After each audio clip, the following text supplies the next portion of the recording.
Hey there, I'm Dr. Whitney Caceres, a pediatrician, a mom of two neurodivergent girls, and someone who spent a lot of time thinking about how to raise kids who feel confident and grounded in their own bodies. Today, I want to talk about one of the trickiest parts of feeding our kids, figuring out how much freedom is too much and how much restriction is too much.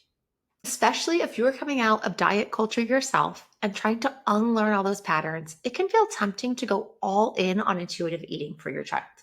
No food rules, no structure, just total trust, letting them choose whatever they want to eat.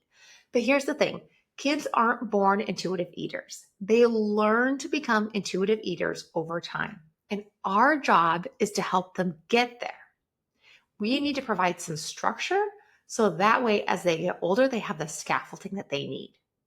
Now, don't get me wrong, intuitive eating is a beautiful healing framework for lots of women and men who have eating disorders. It works wonders for adults recovering from years of food shame and restrictive eating. And yes, it can also be helpful for older teens too. The research bears this out, but young kids, their brains just aren't there yet. They're impulsive. They're driven by immediate gratification. And if your child is neurodivergent, like mine, their sensory needs and dopamine seeking tendencies make certain foods almost irresistible. You can't just hand them the keys to the pantry and expect balanced choices. If I did that with my daughter who has ADHD, for example, we'd be having whipped cream on Oreos for every single meal. And yes, she has tried that. It's not because she's disobedient or because she's bad. It's because she's still learning what her body needs and how to regulate her emotions without using sugar as a fix. Plus, we know that the food industry has really made it so that kids in particular are going to be drawn to more of processed foods that have additives in them that make it so that they're more likely to eat those foods over time. This is just a fact of life. Foods that are more processed are going to have a higher sweet point. They're going to have more salt in them. They're going to make it so that kids are drawn to them. And there's nothing wrong with our kids eating these foods from time to time. But if our kids choose these foods all the time, it's not going to be the healthiest for them. That's where we come in to help give them a little bit of guidance. What kids actually need is scaffolding. So think of your role as a parent less like a food cop and more like a driving instructor. You're not pressing the gas or slamming the brakes, you're teaching them how to steer. And that means offering structure, regular meals and snacks, a mix of nutrient dense and fun foods, predictable routines, and yes, some boundaries around foods. It also means not moralizing food. We don't talk about good or bad choices in my house. We talk about what food does for our body. What foods help my kids to focus? What keeps their energy steady? What makes their stomach hurt when they do overdo it?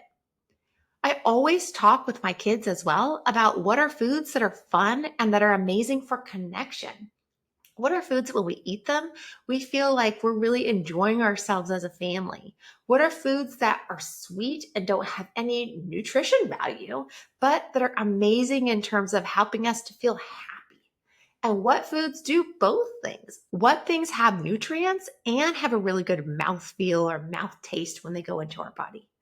All that information is not off limits for our kids. In fact, when they have more body literacy and food literacy, when they understand what's going into their bodies and how it helps them, then they can make great choices over time. It's also important that we stay neutral, compassionate, and even curious when it comes to our kids. Even when they're eating Nutella and brioche for the fourth day in a row, like my child would love to do. Now, it's important to remember as well that structure does not equal shame. Some voices out there argue that any structure is just another form of diet culture when it comes to food for our kids, that family meals or choosing when food is served creates pressure or guilt. But that assumes that structure is the problem. It's not. Shame is the problem. And when done right, structure actually reduces shame. It gives kids a reliable framework and helps their bodies to stay nourished. It keeps blood sugar steady and tantrums fewer and further between. It teaches why variety matters without forcing compliance. And most importantly, it builds trust. When our kids know exactly what to expect And when they know they won't be judged or shamed, they start tuning into their own internal cues and they learn to become intuitive eaters over time because they feel safe enough to do it. So, intuitive eating isn't bad. Structure isn't bad.